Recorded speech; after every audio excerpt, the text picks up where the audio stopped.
বন্ধুরা, এটি হলো শিল্প এলাকা 2, জেদ্দা শিল্প এলাকা 2 এর এরিয়াতে আমি আজকে আছি। কারণ আসছিলাম এখানে একটু হসপিটাল, তো ভাবলাম একটু ভিডিও করি। এটি হচ্ছে শিল্প এলাকা 2। আমি তো থাকি জেদ্দা শিল্প এলাকা 3 এর মধ্যে, আজকে 2 এর মধ্যে আসছি। দেখেন রাস্তাগুলো অত্যন্ত সুন্দর, খুব ক্লিন, অনেক অনেক সুন্দর এবং পরিষ্কার, খুবই ক্লিন রাস্তাগুলা। জেদ্দা শহরের 2 যে শিল্প এলাকা আছে অত্যন্ত সুন্দর, খুব ক্লিন রাস্তাগুলো, অসাধারণ অসাধারণ। আমি তো অবাক, আমার ইন্ডাস্ট্রি এরিয়ার মধ্যে এত সুন্দর কলমি শাক বাগান আছে সেটা আমি কখনোই জানতাম না, যদিও আমি এই এরিয়াতে 8 বছর। কিন্তু আজকে যখন আমি সাইকেল নিয়ে আসলাম, আমি হঠাৎ দেখতে পারলাম রাস্তার এক পাশে এক ফ্যাক্টরির, দেখেন ফ্যাক্টরিটা, এটার এক পাশে কি সুন্দর কলমি শাক লাগানো হয়েছে। আমার কাছে আসলে খুবই খুবই ভালো লাগতেছে। তো আমি ওই লোকের বললাম যে এখান থেকে কি আমি কিছু কলমি শাক নিতে পারি।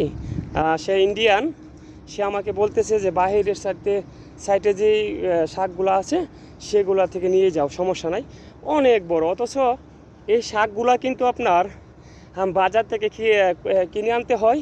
এক মোটা শাক কিন্তু এই দেশের 1 রিয়াল, বাংলার প্রায় 30-32 টাকা। আর তারপরে এখানে কিন্তু আপনার সাজনা ধরে আছে। আমি তো অবাক, আসলে আমি অবাক। হ্যাঁ, এত সুন্দর শাক এখানে আছে।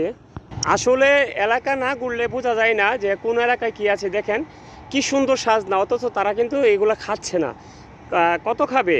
মানে তাদের ফ্যাক্টরির এটা একটা আউটসাইডে তো আপনার পানি আসে ফ্যাক্টরি থেকে। তো এখানে প্রচুর গাছগাছালি এবং প্রচুর দেখেন কি সুন্দর সুন্দর গাছ লাগানো হয়েছে।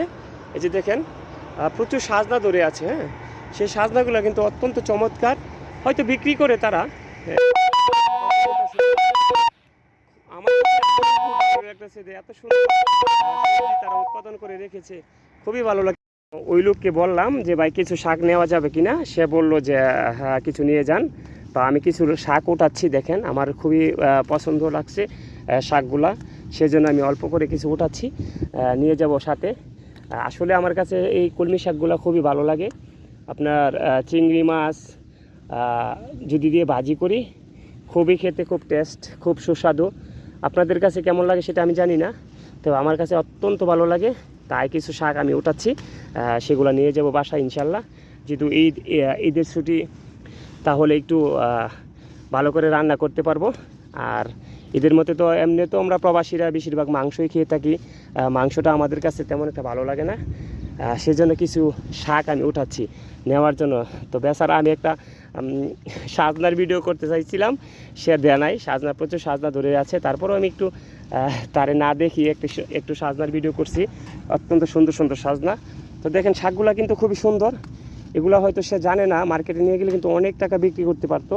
প্রায় এখান থেকে বাংলাদেশে প্রায় 20-40 হাজার টাকার মতন বিক্রি আসবে যদি শাকগুলা বিক্রি করা হয়।